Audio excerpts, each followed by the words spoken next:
Hello. Our next guests are with Valor Studios. They are the 101st Airborne Band of Brothers. They'll be doing a moderated speaker session.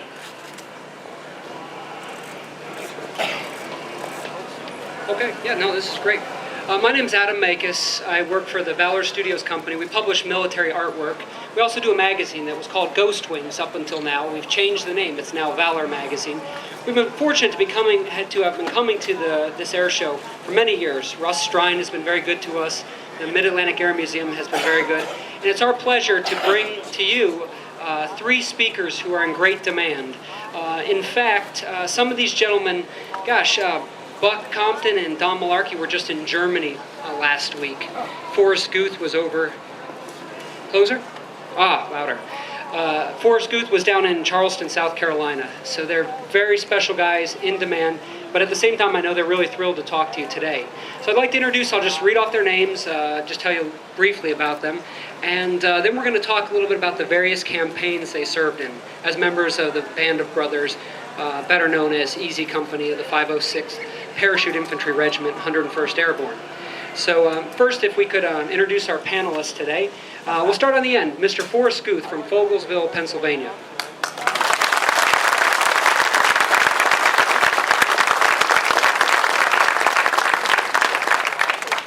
In Easy Company, Forrest had a special role. He was the guy who could fix just about anything. So he was the mechanic, the guy who was the armorer, really handy guy to have around. Next, I'd like to introduce to you Lynn Buck Compton.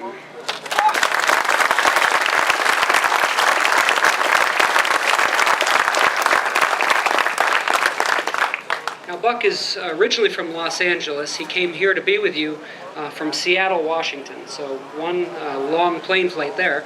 Buck was one of the platoon leaders, one of the officers in Easy Company, and had a close relationship with his men in his unit. Also knew Dick Winters very well as an officer to an officer. Next, I'd like to introduce to you Sergeant Don Malarkey.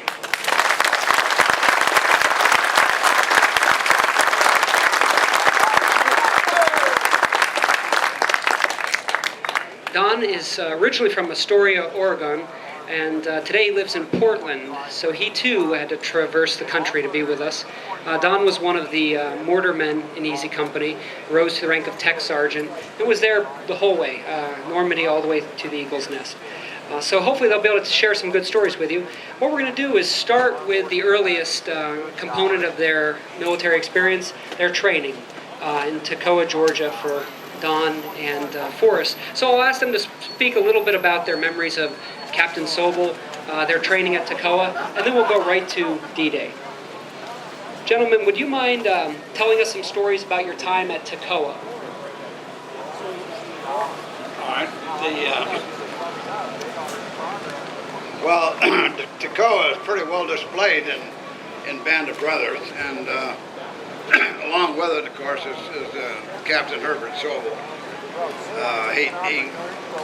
He's very much discredited of his role in E Company and in the war.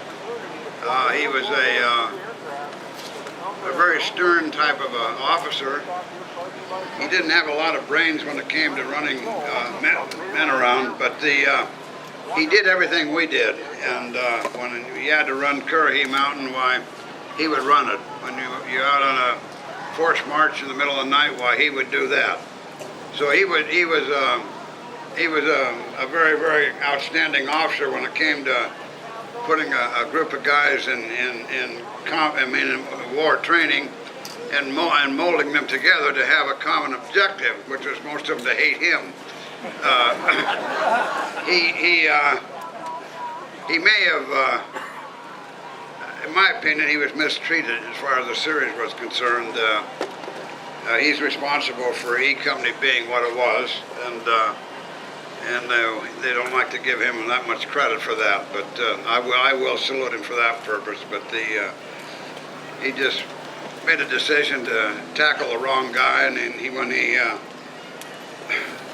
made a buck private practically out of Dick Winters, why, the non-coms in the company revolted, and I wasn't one of them. But they had what they identified as a mutiny, and of course, the up end of it was while Sobel went out, and Dick Winters ended up eventually being company commander. But he never would have been a person that would have lasted very long in combat. I don't think anybody would have shot him, but he's a type of person that would have stood up in the middle of a hedgerow and started directing stuff out a bunch of tanks out in front of you, and then he'd have been taken out right now. But it wouldn't have been one of your own men doing it. He would get it done by himself. But I better not say more than that.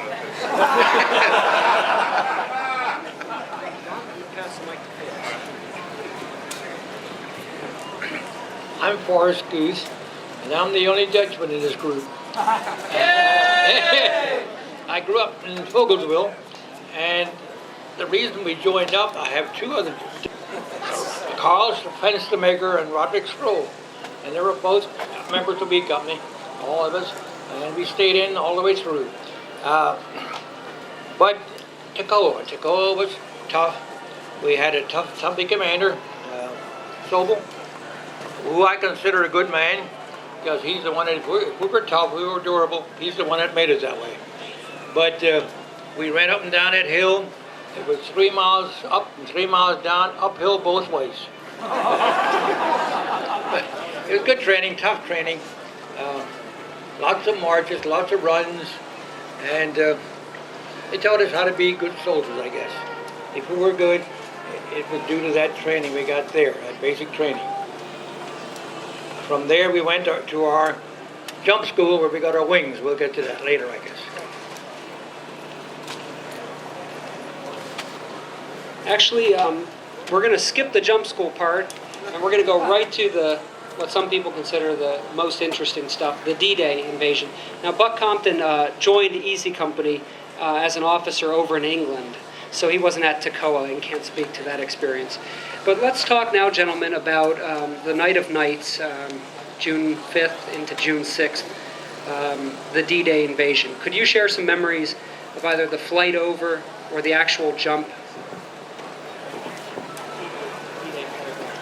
You don't. Huh? You can sit down. No, I don't want to sit down. I don't sit down.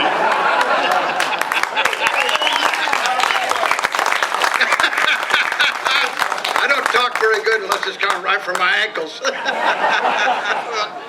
But when we were leaving to Pottery, England on our flight over to Normandy on the 5th of June, why, Buck Compton was jump master of my plane, and so he comes around and he said, "You got a pill to take." I said, "What for?" He said, you get air sick." I said, "Buck, I'm from Astoria, Oregon." I said, "I know the water and I know the air." I said, "I don't get seasick." He never gave a direct order to anybody in his life, and then he points his finger at me. He said, "This is a direct order to take the pill." They made me take the damn thing, and I was asleep before we cleared England. I don't know what the pill was to this day, and I don't know if he does either. But that was the start of D-Day for us.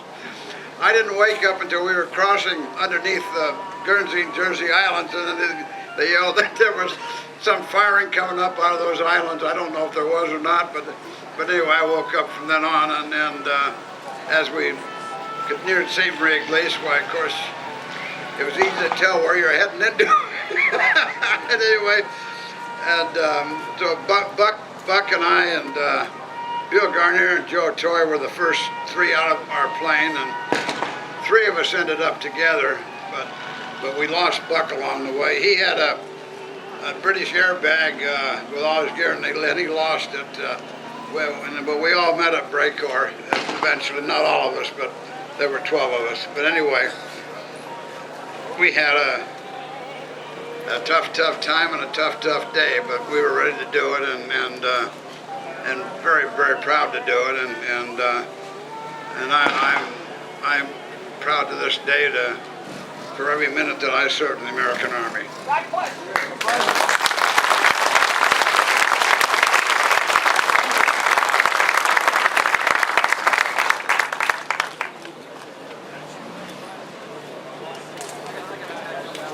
Well, I never thought I'd live long enough to hear Malarkey say anything good about Sobel.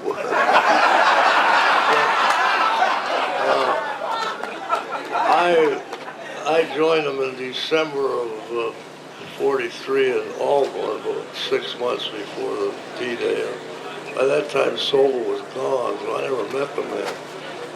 But I heard all the stories, you know, and I listened to them, and I have to tell you, I took a lot of it with a grain of salt, but I never argued with them. But it's kind of interesting that at this stage of their lives, and Malarkey's not alone, that they've mellowed and they realized that maybe they might have been a little bit wrong about Sobel, and maybe he wasn't so bad after all. But anyway, whatever. The jump itself was not particularly exciting or anything in that sense. I was able to stand in the door and see the coastline come up and see the anti-aircraft come up with the tracers. I have to tell you that the series on television a little louder than it actually was. I mean, nothing came close to hitting us, and I didn't see any planes go down. Now, there were hundreds of planes in the air, and I'm not saying they didn't go down, but they just didn't happen around us. But Don mentions this leg bag thing. It was a device that had a good idea behind it, but Malarkey later discovered or came up with the idea that the reason the British were successful with carrying equipment in a bag strapped to your leg was because they went out the back end and bottom of the airplane and didn't get caught in what we call the prop blast. By going out the side door, I had this thing strapped to my leg, and I had 20 foot of hand line coiled in my hand, my right hand. The theory being that once I was out in the air and the chute open, I could unhook the bag and lower it so that when I hit the ground, wouldn't have anything heavy on me that could cause injury. Well, the pilots that night were a little bit anxious to get back to base, I guess, and so when it came time for the jump, I'm sitting in the plane, and the guy, the crew chief, says, red light, Lieutenant. That means we got about, 3 or 4 minutes before we're supposed to be at the drop zone. And I thought to myself, well, these guys are nervous, and I won't stand them up right away, and, kind of take it slow. About the time it took me to go through that thought process, he says, green light. And I'm sitting there, and I said, oh my God, and I said, let's go, and I go out the door with this bag, and I get the damnedest proc blast I've ever suffered in my life. It was so bad that the chin strap on the helmet liner, my mouth flew open and broke the strap of the helmet of the helmet liner. And of course the jerk was so bad that the bag went off my leg without me even having to pull the plug in.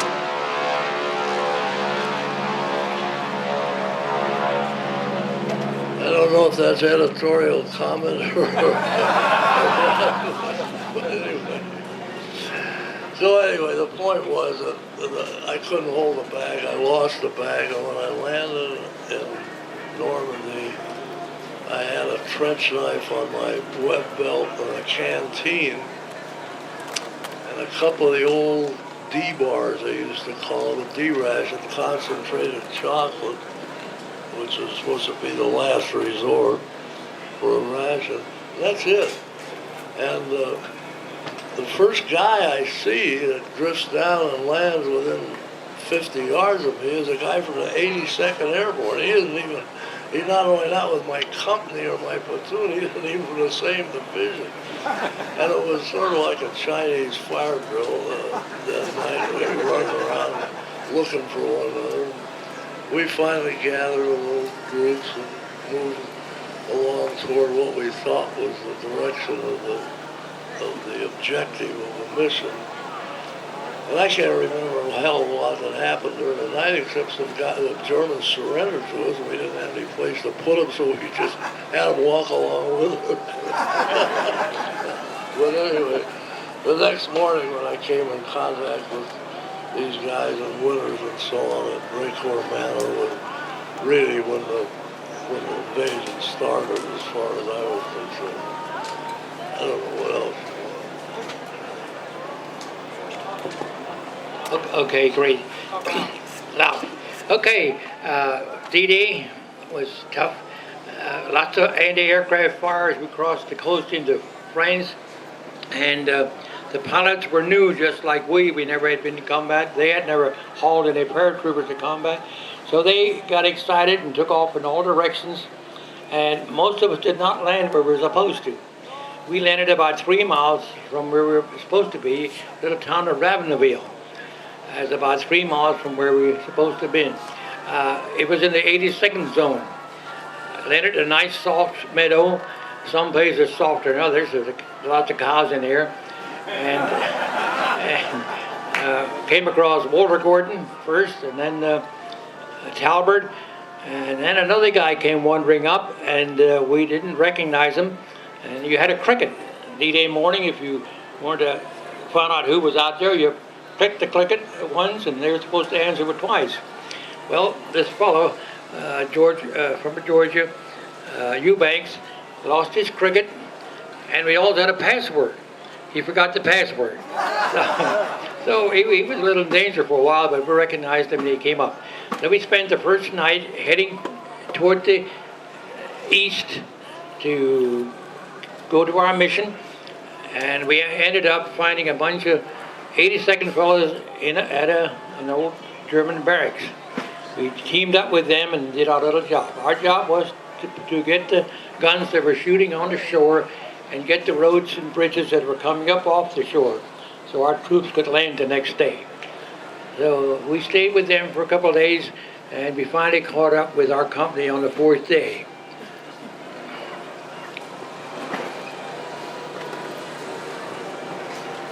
Okay, now that you've heard a little bit about the night jump and the first morning, does anybody have any other stories you'd like to share relating to the Normandy campaign? Either Breakcourt Manor, where Don and Buck Winters and a bunch of other fellows, Garnier, they're the last survivors, took out the German cannons there.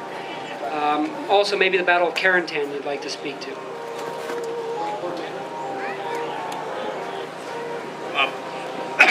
You said I got to talk louder and more on the mic. And I already said something about Breakcore. I'm going to talk about something else. Over here in that table are pictures of Buck and I. The picture of Buck, of course, he's from Hollywood, so it was taken in Hollywood. But the picture of me over there, and all of you that may have one want to keep this in mind, that picture was taken on the first anniversary of D-Day on June 6, 1945 in Zelmsee, Austria, alongside the lake at Zelmsee, when we were going along the lake to some kind of an event over in Zelmsee itself. And so I had two friends with me, Don Moon and B.P. Christensen. I took two pictures of them along the lake, and then Don Moon grabbed the camera and he said, come with me, and he walked me across the road against a basement of a building, and he took that picture. That's not a posed picture, so you want to keep that in mind. And it was taken on the 6th of June, 45. And I go to a bowling alley every Monday night in Salem, Oregon, to watch the team I used to bowl with and the first night out 2 years ago, I see the 3 little Boy Scouts with brush haircuts running around, and I finally identified who the mother was, and so I walked up to her and I said, are these triplets or twins or what? No, she said, they're 8, 10, and 12. They're Boy Scouts, but all look the same. We became very good friends, and I'd give her that picture and autograph them for her children. And anyway, she then refers to me as Don Malarkey full of himself. So So I tell her, I said, Tammy, her husband is a detective in Salem, Oregon, is a friend of mine, so there's nothing going on between us. And so I say, Tammy, I want you to do one thing. You go find a picture taken on the first anniversary of D-Day of someone that's fought 1 year of war. And if it's not a Hollywood actor, and it's a documented picture, and it's a better looking picture than that one on that table over there, I'll eat the picture. She's been looking for 2 years. She hadn't found one yet. You want me to say some more? If I say any more, I'll be talking about a love affair. And it was my wife. It's not a formal love affair. I told a couple back here about it, how we met at the University of Oregon. And it was in October of 1946, and I had returned to Oregon and school and so whatnot. And so I'd gone to the library for a book report, and when I came back out of the library, I stopped in a Coca-Cola place on the campus called the College Side Inn. I knew 2 girls that were in the booth and waved at me in the Gamma Phi Beta sorority, and the 3rd girl that was there I didn't know. But they waved me to come back, and I sat with the odd girl. And when we got up to leave there, why, this freshman girl, she stands up and she's small, but her breast rubbed against my arm. And a bolt of lightning went through my skull like you won't believe it. So anyway, I walked with them back to their sorority and to my fraternity, and then I kept thinking about this girl, and so I picked the phone up and I called the Gamma Phi Beta house, and I asked to talk to Irene Moore. And so she gets on the phone, and I want to ask her for a date, and she said, well, I can't go out with you. You're already taking out a girl in the fraternity, in the sorority. You can't do that. I said, who's the president of the house? She said, Jada Fancher. She's an old beer-drinking friend of mine. And her brother was president of the Sigma Nu fraternity that I belonged to. So I said, could I talk to Jada? And she said, well, yeah. And so she gets Jada on the phone. Don, you can't do that. That's against the policy of the house. You can't do that. I said, Jada, I don't care what in the hell I can do and not do. I'm telling you what I want to do, and you do it. And so a half hour later, she called me back, and she said, well, she said, you win. You can take her out. She passed away a little over a year ago, but we were together all our life and married on the 19th of June, 1948, the day I was to graduate from the University of Oregon. She'd quit school in the spring when I gave her a diamond ring, and she writes me a note and said, we're getting married the 19th of June. I said, Irene, I can't get married the 19th of June, I'm graduating. She said, they can send you your diploma. The invitations are already printed. That's the best war story a guy can ever have. I'll guarantee you that. Everybody should be that lucky. Whether it follows me, they're nuts. Since no one can follow that, we'll change topics. Let's just talk a little bit about the invasion of Holland, or the liberation of Holland. I guess depends what side you're on. Forrest, Mr. Guth has a story about the day parachute drop, September 17th, 1944. A nice sunny afternoon, and with a daytime jump, we jumped into Holland right around noon. And again, a nice soft field, and my parachute didn't open completely, and I came down with a thud. So that was a very short run in Holland for me. Put me in a barn for a couple of days, and then an aid station came up with it. And the interesting part about that is we had one doctor in Vogelsville, and that was a doctor that was in that aid station, in that field hospital. So he was surprised, I was surprised, but they packed me up and sent me back to England to get ready for Bastogne.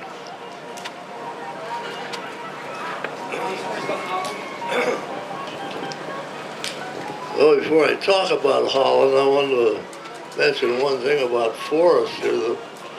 Before we made the Normandy jump, he had modified the light 30 caliber carbine that I carried, so it was full automatic, and it had an extra long clip in it, and it worked great. It was one of the great weapons. It was his doings that created it. But anyway, to move on to Holland, I have some very vague recollection of it. I remember the jump. The jump was good, broad daylight, no fire on the field at all, and we assembled easily and headed out toward our objectives. The only thing that sticks with me real clear about Holland was a story about another lieutenant that we had in the company by the name of Bob Brewer. He and I were kind of friends because he was also from California. But anyway, as we're moving into Idaho and across an open field, there was some sniper fire coming at us, and one of the bullets from the sniper caught Brewer right here in the neck, and it went through and out the other side, and he's laying out there on the field with the blood is spurting up from him, and the medic is trying to get out to him, and I kept on moving, and the word came through that Brewer had been killed, died.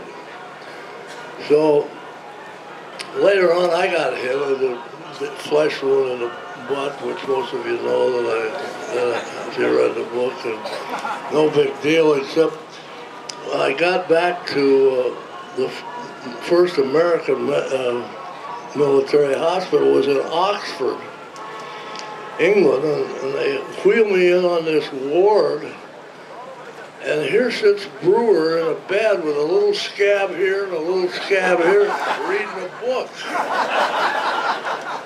So anyway, he led a kind of a charmed life. I think that was the second time, once in Normandy and once there, whereas folks actually, I think, were notified that he'd been KIA and he survived. But anyway, that's one of the big things I remember and sticks with me most about Holland. Now, in the interest of time, we're going to move right on to the Bastogne battle or campaign or holding action. December 16th, the Battle of the Bulge breaks out. By December 19th, the Easy Company had taken up positions south of, facing the town of Foy, on the northern end of Bastogne itself. So I'm now going to ask the gentleman to share a memory from the Bastogne campaign, starting with Mr. Malarkey. What were you going to tell me? I want to finish something about Holland first. When we made the invasion of Holland on 17th of September, we flew right over London, out of the Channel, and then headed up the middle of the Channel, directly out from the White Cliffs of Dover. The only time in my life I'd ever seen that. Gorgeous. But as we moved along, suddenly someone said, "Look down below," and there'd be one of these fighter planes down underneath us. And then you'd look out to the left of you, and you look out to the right of you, and there were P-47s, P-38s, and P-51s up above us, all over, around us, underneath us, as we went up the Channel and crossed into Belgium and Holland. It was the most wonderful, wonderful sight you could ever imagine. If anything moved during the day, as we moved in across that land, moved at all, somebody on a bicycle coming home from church, the fighter planes went after him. It was a marvelous, marvelous jump just west of Best, Holland. It's like we were on a parade ground down in Fort Benning, Georgia. Just marvelous. Do you want to talk about Bastogne? No. Anyway, we went up to Bastogne after we'd been in Holland for 78 days, and we'd gotten out of Holland about 2 weeks when the Battle of the Bulge broke through. All of our equipment initially had been taken away from us and was being given back to us brand new piecemeal. But when we were alerted to go there, we had some of what you needed, but not near enough. We were going up there fighting, and we're in the same uniforms we had in Normandy. The only good thing we had about it, we had an overcoat, a wool overcoat, and we needed that as we got into the winter up there. When we got up to Bastogne and were dropped off the trucks, about 2 miles west of Bastogne, I had a carbine with no ammunition. Buck Compton walks up to me and he said, "You got any ammunition?" I said, "No." He said, "I got an extra clip." He gave it to me. And as we moved north towards Foy, I didn't have an entrenching tool, and half the guys in the company never had an entrenching tool. They'd all been taken away from us. And I saw a Sherman tank out in the field. It hadn't been knocked out, just sitting there. But I could see an engineering shovel lashed along the side of it. And I ran out there and I got that shovel. And I went up with a carbine on one shoulder and that shovel on another. And boy, I'll tell you, you talk about digging in. Unbelievable what an engineering shovel will do alongside our little old trench, our little old shovels that we had. The toughest campaign that the 101st Airborne ever had or ever experienced, far worse than anything could ever imagine, was what we did at Bastogne, Belgium. Surrounded all it for the first 8 days with inferior food, inferior clothes, inferior everything. And still hung tough enough to not surrender to the Germans when they called for our surrender on the 22nd of December. That McAuliffe, speaking like I do, just said nuts. And anyway, Patton's Third Army broke through to us on the 26th. He didn't really join us much. We were still up in our positions north of Bastogne, but brought a lot of additional strength into us that you could at least have more food, more ammunition, and more artillery, and a lot of other stuff. So it was a marvelous event. And there's not any event in the history of World War II in Europe that would ever exceed what the 101st Airborne had done in December and January of 44 and 45. Nothing will. Now, you want to talk?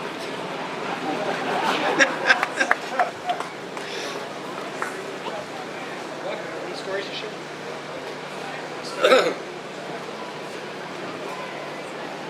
Well, as far as what Malarkey says, I agree with most of it. But it was basically the thing with Bastogne was just the miserable living conditions, the cold and so on. We took a lot of small arms fire. We took a lot of little heavier stuff, fire what looked to me like anti-aircraft stuff into the trees. At night it would shatter and make a lot of noise and keep you awake, you know. They sort of played with our head as much as anything. I often thought that they had some sort of a recording or something that they were playing over a loudspeaker, because every night it sounded like they were bringing up tanks and mechanized stuff, and you could hear it running on the roads and making a lot of noise. You expect the next morning you're going to wake up and be looking down the barrel of a tank, and it never happened. You know, we just, so I just thought, well, maybe they were just doing psychological warfare, because one event happened that I think is interesting. I mean, you know, I don't need to dazzle you with a lot of war stories about, you know, patrols and stuff like that, but this struck me as interesting. We're in these woods, and out to our right, as we're facing the front and down toward this town of Foy, is a paved road that runs up from Foy and up to Bastogne. And one day, in broad daylight, a German military ambulance comes sailing up this road, and they stop about even with us here to our left, and the doors fly open and a bunch of Germans get out with their hands up and surrender. Now here we're supposed to be surrounded and, you know, on the defensive, and they're coming to surrender to us. Well, when I got over there and we were able to talk to some of them and look at their uniform, they were the scroungiest bunch you ever saw. One of them was a sailor, not to put down sailors, but he's in the infantry, So that's how tough they were having it in terms of being able to man the troops and supply the troops. So they were on their last legs, there's no question about it. And that this thing at Bastogne was just one last desperation action on their part. Now, in the interest of time, we're going to skip on. After, of course, the siege ended at Bastogne, Easy Company took the towns of Foy, then Neuville, and later was sent down to Germany itself, where there's a small town, Haguenau, and it was kind of a lull in the action. But Easy Company was sent on a series of patrols across this river that separated the American and the German lines. And one of our panelists here played a pretty important role in the mission at Haguenau. So I'm going to ask Mr. Guth just to tell you briefly about that, and we'll get on to the Eagle's Nest, and then we're almost done. Haguenau, a little town along the river, and it was another hurry-up job. The Germans were getting the forces together to make a push across to get over into our lines. Haguenau wasn't too much action, but every now and then they had a little firing going across the river. And because I spoke a little German, I was selected to go across the river to pick up some prisoners. We wanted to find out what they were doing over there. So we did that, and that was a little exciting. But that only lasted 2 or 3 weeks before we were relieved from there. And I better tell you what happened after Haguenau. We went to a regrouping camp, and all the names of the original fellows that were still left were put in a helmet. And my name was drawn to take a 40-day leave to the States, and with the idea of coming back to the company. I did, and the war ended in Europe, and I didn't see the company then until they returned to the States a couple months later. So that's a real bad thing when you don't get back to those fellows that you grew up with almost. But that was Haguenau. Now, Forrest was not, of course, at the Eagle's Nest, nor was Buck. I'll ask Buck to tell about his time in Paris. But first, I'd like to ask Don Malarkey to tell you a little bit about the Eagle's Nest, Austria, in the early days of the occupation of southern Germany. That's easy. That's an easy answer. I wasn't there. I'd been evacuated off the Rhine River 2 days before the division left for Bavaria with what some battalion doctor described as malaria. I ended up back in Liège, Belgium, at a hospital, and I got out of the hospital the day that the company was in the Eagle's Nest. I eventually got back to them, but I also been told by the moderator here that they're not going to let an Irishman have this thing anymore. I missed that, I'm sorry. I think you're having fun. I've got to moderate panels with Don in Germany, Korea, Japan, here, so it's always smooth sailing for me, of course. Buck, would you like to share any final thoughts? We're going to just skip right ahead. Thoughts about Easy Company's reputation today? Yeah, I think we can't leave here today without us making a certain disclaimer in connection with this book and this series. The book is a result of a fluky, accidental thing that one of our guys ended up back in New Orleans as a successful lawyer and an oil guy, and he got to know Ambrose socially, and as a result of that, Ambrose became interested and so on. Then, on the other hand, Garnier, who lost his leg, when he came home, he spent most of his waking hours keeping track of everybody. He had records of everybody's address and phone number and birthday and blah, blah, blah. So the combination of that, Ambrose asked to come to one of our reunions, he did. And so drawing upon the anecdotal stories that the guys told him as he interviewed them, and he was able to reach them through Garnier's record, that's how this book came about. And I have to say, frankly, it's a little embarrassing to me, all this celebrity, if you want to call it that, when you stop and think of the thousands of guys in the Big Red 1 and the 4th and the 29th that slogged their way across Europe, and the guys that were in the Pacific, and especially in New Guinea, we wouldn't have traded places with any of them, And so the idea that I think it's important to get across is that we don't think that we did any more or as much as thousands of other guys. And even within our own company, there's a lot of hard feelings, as you can imagine. There's 150 guys. And not every one of them got mentioned. And they were doing the same thing that the ones that got mentioned were doing, So I think those disclaimers have to be made, and I think my view of it is this.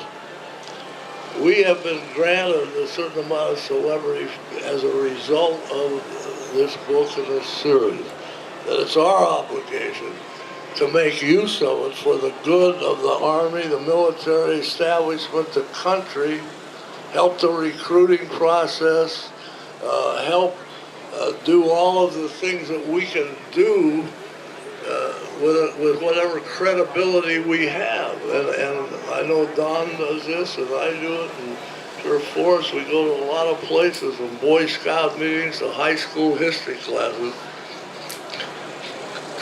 to preach the idea of duty to country, and the idea that sometimes you have to fight for peace.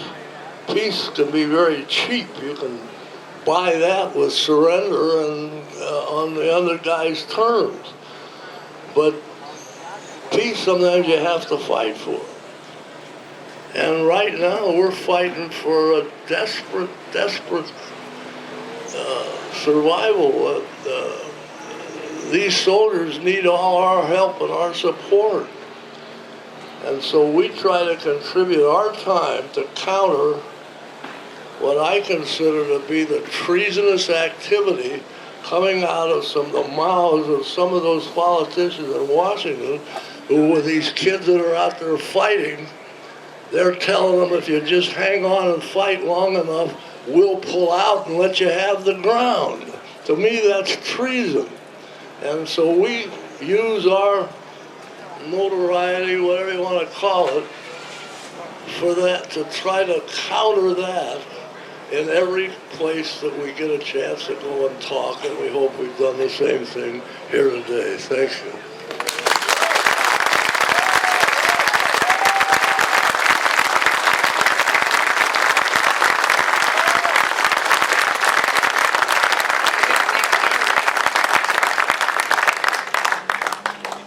I don't think we could end on a better note than that. A lot of times we'll do a question and answer session, but in this case, the gentlemen are going to go over back to where they've been signing autographs. And if you have a personal question you'd like to ask, you'll have the opportunity to do so there. And lastly, again, I've had the good fortune of traveling with the guys, Europe, Japan, you name it. And bringing them here, in this case, is never a cheap thing. So time for a little self-promotion, at least, for our company. If you want a neat opportunity, the art print Hang Tough by the artist John Shaw, he'll be here later today, depicts the Battle of Bastogne that the men talked about. And we have these over at our stand. Proceeds basically go toward the travel costs associated with flying Buck and Don across the country to be here. So if you're interested, maybe an early Christmas present, maybe a Father's Day present, $125 for one of these prints, and you can have upwards of 4 signatures on it. So a pretty rare opportunity today. So with that, we're going to walk over to our stand. If you please allow the men to get there, and then you're welcome to stop by, check out that picture Don spoke of, or maybe buy one of these prints.